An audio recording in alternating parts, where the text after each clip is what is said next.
My name is Muhammad Iqbal Ali, and I'm one of the directors on the board of directors for Muslim Welfare Center, and also the vice president.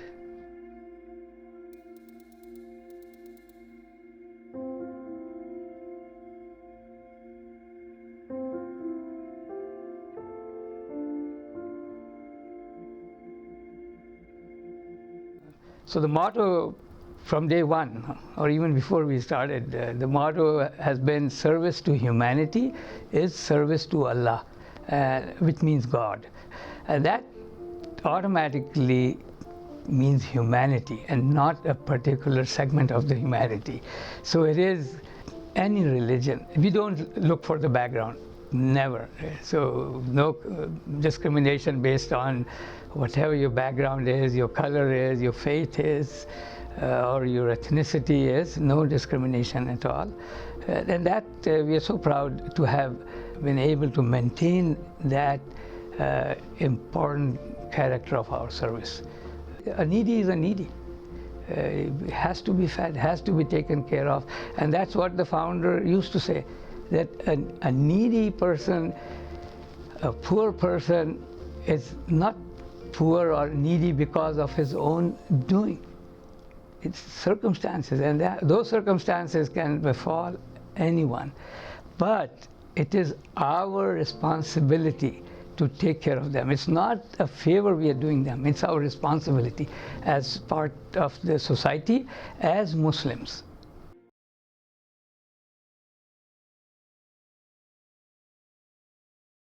So my story, my personal story with the Muslim Welfare Center starts like 30 years ago. Even before the organization started. Indeed, the founders, Major Muhammad Abbas Ali and his wife Sarwa Jahan Begum, were my parents. So I'm proud, really proud that I had such caring parents. And both of them, throughout my life, or our life, we have 7 siblings, we have seen them to be really compassionate people. I mean, they would not let any opportunity go where they could help someone in need, whether it be a relative or anyone else on the street. So that's how compassionate they were. And that's why when he came to Canada as not as an immigrant, as a visitor, he was just visiting, he loved to travel by road. He came to Canada driving his own van. From Pakistan, he drove to England, Manchester, shipped his car over to Halifax, flew to Canada, took charge of the van, small van, very small van, maybe 8 foot long, and it's a 3-cylinder small, and took charge of it, and then him and his wife, my mother, they would drive all over Canada and the USA in that small van, sightseeing, not mostly, he loved sightseeing, but then also spreading the word about charitable work. In this trip that he had made from Pakistan to Canada was also for raising funds for a charitable organization in Pakistan. It's named the AD Foundation. It's now one of the largest charities in the region, in the subcontinent. So he was collecting funds when he drove here, all the way throughout Asia, Europe, and here he was collecting funds for that charity. But then when he came here and he saw the poverty here, he was a bit surprised, because Canada is a rich country, but there are still so many people that are really in need. So he said, we must do something here. And he was only visiting. But he borrowed money from a friend and started a small food bank. Him and my mother, as I say, were sat in that food bank from morning until dark, giving out food to the needy, irrespective of anything. But that's how he started, and then he stayed on from 1993 until 2009. So about 16 years of his life the last 15, 16 years. He passed away at age 87 in 2009. He had been working day and night, 7 days a week, to establish the charity, to bring it up, and to start many new programs. He was 87 when he passed away, so from 72 until age 87, I mean, those are the last years of his life. He was busy. He never looked back, even at that age, no breaks, nothing. And that's still the example he set, that's, or the couple set, because my mother, Sarwa Jahan Begum, would also sit with him 6 days a week.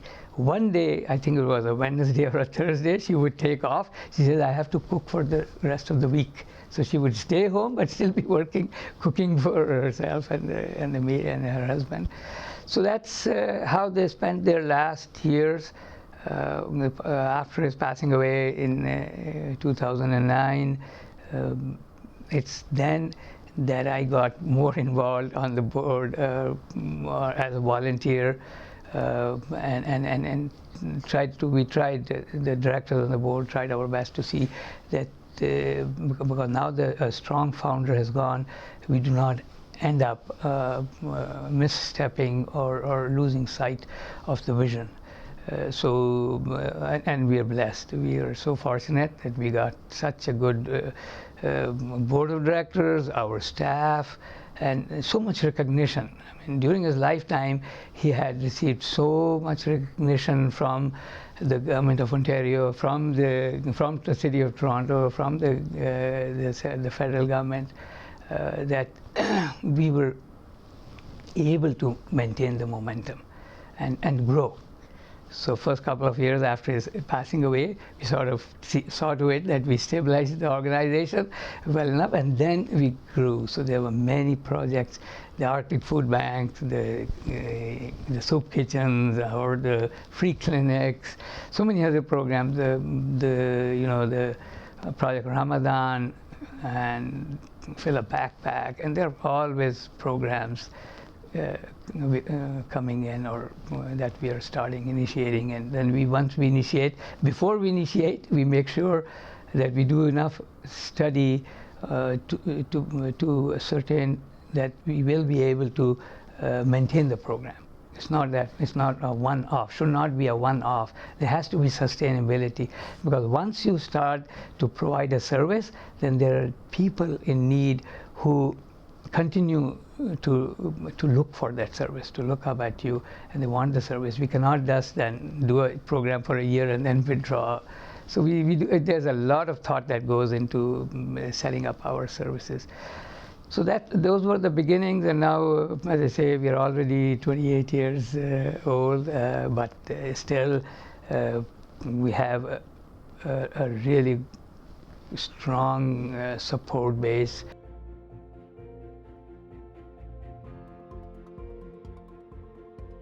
I think it's extremely important, it's very significant that we celebrate different cultures and different religions in coexisting in Canada. Or for the Muslim Welfare Center, this is a really important month because it showcases what the Muslims of Canada have been doing in Canada and how they have contributed to this multicultural fabric.